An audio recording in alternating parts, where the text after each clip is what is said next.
বাংলাদেশ জামায়াতে ইসলামী এর সহকারী secretary general Hamidur Rahman Azad বলেছেন, মুক্তিযুদ্ধ অস্বীকার করা মানে বাংলাদেশকে অস্বীকার করা।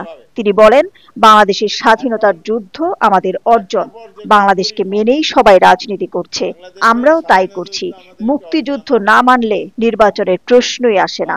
রোববার ঢাকার ফরেন সার্ভিস একাডেমিতে জুলাই সনদ বাস্তবায়ন নিয়ে জাতীয় ঐকমত্য কমিশনের সঙ্গে রাজনৈতিক দলগুলোর বৈঠক শেষে সাংবাদিকদের প্রশ্নের জবাবে তিনি এ মন্তব্য করেন। আইনানুগ প্রক্রিয়া সাংবিধানিক প্রসেসে পলিটিক্স করি আসছি আমরা। দেশটা ৭২-এর সংবিধান দ্বারা চলেছে, অ্যামেন্ডমেন্ট হয়েছে নানাভাবে।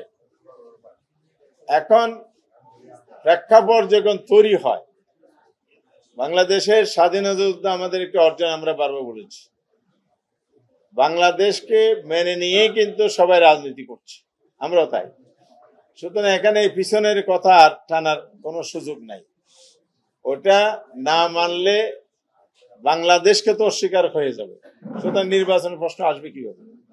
আর জুলাইটার হুবহু এরকম না হলো, জন আকাঙ্ক্ষার জায়গায় এই স্পিরিটটা এমন জায়গায় উচ্চ পর্যায়ে চলে গেছে, যেটা ধারণ না করে ভবিষ্যতে আসলে রাজনৈতিক পথ চলা কঠিন। সেই জায়গা থেকে আমরা বলেছি যে জুলাইয়ের স্পিরিটটাকে আমরা ধারণ করে রাজনীতি করব।